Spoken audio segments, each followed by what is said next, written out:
சற்று முன் கிடைக்கப்பெற்ற மிக மிக முக்கியமான செய்தி ஒன்று வெளியாகியிருக்கு.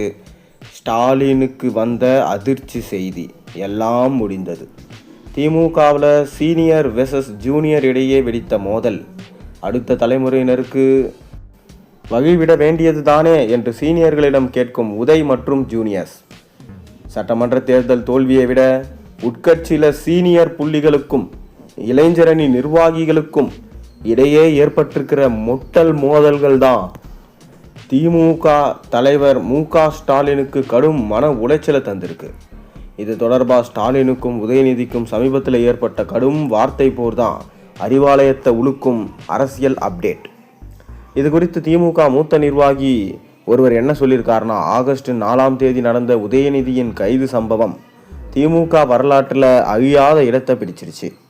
தேர்தல் தோல்வியால் துவண்டு கிடந்த திமுகவினரை எப்படி தட்டி எழுப்புவது என்று தவித்து கொண்டிருந்த திமுக தலைவர் ஸ்டாலின் உதயநிதி கைதை கண்டித்து மாஜி அமைச்சர்கள் முதல் கடைக்கோடி தொண்டர்கள் வரை கைகோர்த்து ஓரணியில் திரண்டு நின்றதை பார்த்து உற்சாகமடைந்து விட்டார்.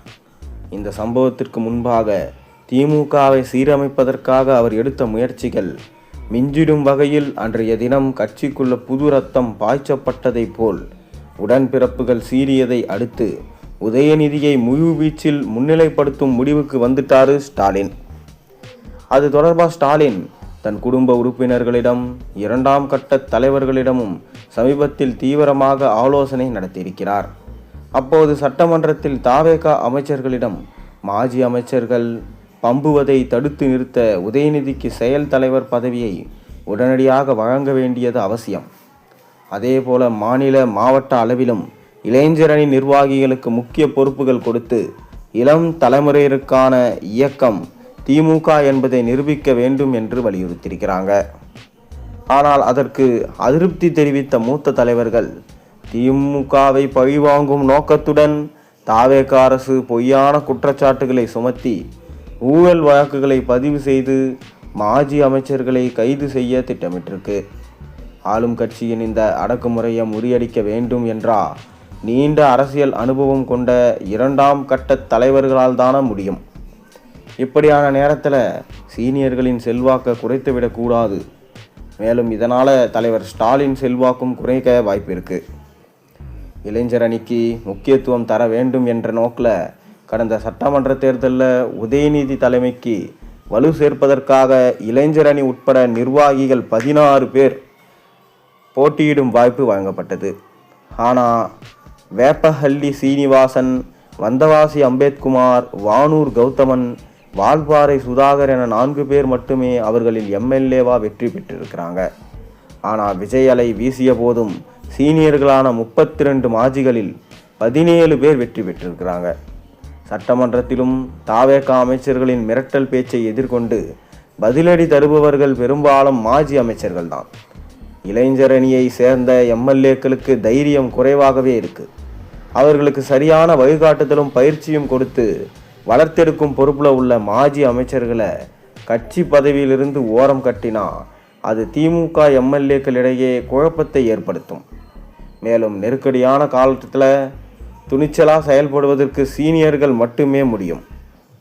வருங்காலத்தில் கூட்டணி பேச விரும்பும் பிற அரசியல் கட்சி தலைவர்கள் கூட தலைவர் ஸ்டாலின் மீதான நல்லெண்ணம் காரணமாகவே அனுசரித்து போவாங்க. இப்போதே உதயநிதியை செயல் தலைவர் என்று முன்னிறுத்தினா திமுகவை நோக்கி பிற அரசியல் கட்சி தலைவர்கள் வருவதற்கு தயங்குவாங்க. இதே பாணியில் ஸ்டாலின் குடும்பத்திலிருந்தே உதயநிதிக்கு எதிராக ஒரு குரல் எழுந்திருக்கு. ஸ்டாலின் உதயநிதி மீது தனிப்பட்ட பகையை முதல்வர் விஜய் வெளிப்படுத்துகிறாரா என்ற சந்தேகம் இருக்கும். அந்த நேரத்தில் ஸ்டாலினின் அதிகாரத்தை குறைத்து உதயநிதிக்கு செயல் தலைவர் பதவி வழங்குவது இன்றைய தேதியில் ஒட்டுமொத்த கட்சியும் சீர்குலைத்திடும். தலைவர், எதிர்க்கட்சி தலைவர் என இருவருமே இரட்டை குழல் துப்பாக்கி போல தாவேக அரசை எதிர்கொண்டு 2ஆம் கட்ட தலைவர்கள் முதல் எம்எல்ஏக்கள் என அனைவரையும் பாதுகாக்க வேண்டியதுதான் முதற்கட்ட கடமையாக இருக்க வேண்டும் என தனது எண்ணத்தை வெளிப்படுத்தியிருக்கிறார். இப்படியாக மாறுபட்ட கருத்துக்களால் ஸ்டாலின் ஒரு முடிவுக்கு வராமல் இருக்கார். இந்த சூழலில் வரும் ஆகஸ்ட் 22ஆம் தேதி நடைபெறும் திமுக செயற்குழு கூட்டத்தில் பொது செயலாளர், பொருளாளர், துணை பொது செயலாளர் போன்ற பதவிகளில் மாற்றம் செய்வது தொடர்பாக முக்கிய முடிவுகள் எடுக்கப்பட இருக்கு என விரிவாக சொல்லியிருக்கிறார். ஸ்டாலின் உதயநிதியிடையே மனக்கசப்பு ஏற்பட்டிருக்கிறதா என மூத்த ஊடகவியலாளர் என்ன சொல்லியிருக்கிறார்னா, 77 ஆண்டு வரலாறு கொண்ட திமுக இன்னும் பலமாக தொடர வேண்டும் என்றா சீனியர்களின் அனுபவங்களும் இளம் நிர்வாகிகளின் வேகமும் ஒரு சேர பங்களிக்க வேண்டும். திமுகவில் அனுபவசாலிகள் நிறைய பேர் இருக்கிறாங்க. அவர்களிடையே புதிய ஒருவரை பதவியில் அமர்த்துகிற போது அவருக்கு நிறைய எதிரிகள் வந்து விடுவாங்க. அதற்கு பதிலாக இளம் நிர்வாகிகளின் ஆளுமை குணத்தை வளர்த்து அவர்களை எந்த சவால்களையும் எதிர்கொள்ளும் திறமை மிக்கவர்களாக மாற்றி பொறுப்புகளில் அமர்த்த வேண்டும்.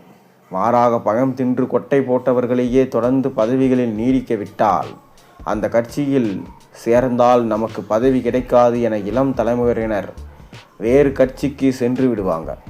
எளியவர்களும் இளைஞர்களும் பதவிக்கு வர வேண்டும் என்ற நிலையை உருவாக்கினால்தான் நம்பிக்கையோடு அதே கட்சியில் காத்திருப்பாங்க. அந்த வகையில் தலைமுறையினரும் சரிவிகிதத்தில் கலந்திருப்பவர்களைப் போல கட்டமைப்பு உருவாக்கி வெற்றியை தேடி தருகிற முக்கிய கடமை திமுக தலைமைக்கு இருக்குது. ஸ்டாலின் இப்போது சட்டமன்ற உறுப்பினராக இல்லை. முதல்வராக விஜயும் எதிர்க்கட்சி தலைவராக உதயநிதியும் களத்தில் இருக்காங்க. எதிர்காலத்தில் இதே பாதையில் தான் பயணிக்க வேண்டிய கட்டாயம் திமுகவுக்கு உருவாகிவிட்டது. அனுபவசாலிகளுக்கும் இளம் இரத்தத்துக்கும் அதே சமயம் ஓபிஎஸ் உள்ளிட்ட மூத்த மாஜி அமைச்சர்கள் உதயநிதியின் சட்டமன்றத்தில் உரிய மரியாதை வழங்கி வழிநடத்துகிறாங்க. கட்சியை பொறுத்தவரை ஸ்டாலின் உதயநிதிக்கு தேவையான அனைத்து அறிவுரைகளையும் வழங்கி வழிநடத்தி கொண்டிருக்கின்றனர். இந்த விவகாரத்தில் இருவருக்கும் கருத்து வேறுபாடு இருப்பதாக தெரியவில்லை. கூட்டு முயற்சியோடு இருவரும் திமுகவை வெற்றி பாதைக்கு வழிநடத்தி கொண்டிருக்கிறார்கள் என்பது மட்டும்தான் உண்மை. யார் கை ஓங்கப் போகிறது? உண்மையில் உதயநிதி சொல்வது நடக்குமா, இல்லை ஸ்டாலின் சொல்வது நடக்குமா என நம்ம பொறுத்திருந்து பார்ப்போம். மேலும் ஊழல் என்ற பிடியில் சிக்கி கொண்டிருக்கும் மாஜி அமைச்சர்கள் அனைவரையும் தூக்குவதற்கு விஜய் திட்டம் போட்டு கொண்டிருக்கிறார். இதனால்தான் எப்படியாவது மாஜி அமைச்சர்களை தூக்கிவிட்டு இளம் ரத்தத்தை பாய்ச்சலாம் என உதயநிதி ஐடியா கொடுத்திருக்கிறார். ஆனால் இது ஸ்டாலினுக்கே மிக பெரும் டென்ஷனாக மாறிவிட்டது. உனக்கு செயல் தலைவர் பதவி கொடுத்தால்தானே நீ மாற்றத்தை கொண்டு வருவாய். மாற்றம் என்பதை நானே பார்த்துக்கொள்கிறேன். நீ எதிர்க்கட்சி தலைவராக உன்னுடைய வேலையை செய். மற்ற கட்சியை கட்டமைப்பதை நாங்கள் பார்த்து கொள்கிறோம் என ஸ்டாலின் உதயநிதியும் கடுமையாக பேசியிருக்கிறார். உதயநிதியோ கட்சியை மீண்டெடுக்க வேண்டும் என்றால் இளைஞர்கள் இல்லாமல் வேலைக்காவாது. இளைஞர்களை வைத்து குழந்தைகளை வைத்து தான் தாவேகா ஆட்சிக்கு வந்துள்ளது. அதை புரிந்து கொள்ள திமுக மறுக்கிறது. இனி திமுகவின் வெற்றி என்பது இளைஞர்கள் கையில் தான் உள்ளது என கடுமையான வார்த்தைகளை கூறியுள்ளார். இதனால் தான் வார்த்தை போர் மூலமாக திமுகவில் சலசலப்பு வெடித்துள்ளது. பொறுத்திருந்து பார்ப்போம் என்ன நடக்கப் போகிறது என்பதை.